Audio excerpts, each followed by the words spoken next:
शायद जब 5 प्रकार के इक्वेटर हो सकते हैं, तो यानी कि इक्वेटर को आइडेंटिफाइड और उसको डिफाइंड तो एक्सिस ही करेगा, यानी कि टाइप्स ऑफ एक्सिस भी हो सकते हैं। तो टाइप ऑफ एक्सिस क्या होंगे और एक्सिस की डेफिनेशन क्या होती है, आज ये प्रश्न मक्खन सिंह ने मेरे से पूछा। तो मैंने मक्खन सिंह, तेरे दिमाग की ना बत्ती जल गई है और बात बिल्कुल सही है। अगर टाइप्स ऑफ इक्वेटर हैं तो इक्वेटर को आइडेंटिफाइड और डिफाइन करने के लिए पहले हमको एक्सिस चाहिए, तो हमको टाइप्स ऑफ एक्सिस भी देखना पड़ेगा। और अगर टाइप्स ऑफ एक्सिस को आइडेंटिफाइड करना है तो पहले इसकी डेफिनेशन को देखना पड़ेगा।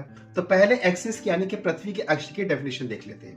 डेफिनेशन, एक्सिस की डेफिनेशन क्या कहती है, तो अर्थ के एक्सिस का डेफिनेशन ये कहता है the imaginary line which is passing through the centre of the earth and connecting north pole to the south pole, ये उसकी डेफिनेशन है।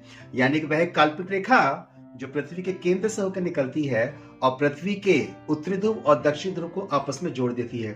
अब यहाँ पे जो पॉइंट है ना, connecting the North pole to the south Pole, उत्तर और दक्षिण ध्रुव को आपस में जोड़ने का, ये जोड़ने का नहीं है, that is the subject of identification. ये आइडेंटिफिकेशन का सब्जेक्ट है। जब आइडेंटिफिकेशन हो जाएगा तभी कनेक्टिंग हो पाएगी। यानी कि that imaginary line which is passing through the center of the earth and identifying the north pole and the south pole is known as the axis। एक ऐसी काल्पनिक रेखा जो पृथ्वी के केंद्र से होकर निकलेगी और केंद्र से होकर निकलने के बाद वो उत्तरी ध्रुव और दक्षिण ध्रुव की पहचान करती है, उस स्थान का पता लगाती है, उसी को बोलते हैं एक्सिस। तो ये हो जाती है अर्थ की ज्योग्राफिकल एक्सिस यानी कि भौगोलिक अक्ष। इसके बाद हमको मिलती है एक मैग्नेटिक एक्सिस, क्योंकि हम जानते हैं कि अर्थ का अपना एक मैग्नेटोस्फीयर है, उसका अपना एक मैग्नेटिक फोर्स है। यहाँ पे जो अर्थ का कोर है वो हमको एक बार शेप में मिलता है, उस बार शेप के अकॉर्डिंग पे एक नॉर्थ पोल और एक साउथ पोल बनता है मैग्नेट का।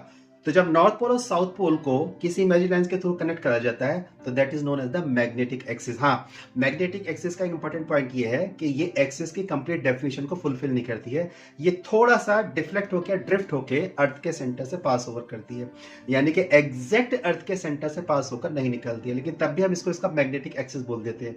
तो एक हो गया हमारे पास ज्योग्राफिकल एक्सिस, एक हो गया मैग्नेटिक एक्सिस, और इन दोनों के बीच हमको मिलता है जियो मैग्नेटिक एक्सिस। हम जानते हैं कि जो मैग्नेटिक स्टॉर्म्स होते हैं वो ड्रिफ्ट हो जाते हैं थोड़ा एक्सिस की ओर, और दोनों के बीच में हमको यहाँ पे मिलता है जियो मैग्नेटिक एक्सिस, यानी कि जियो और मैग्नेटिक के बीच का स्थान।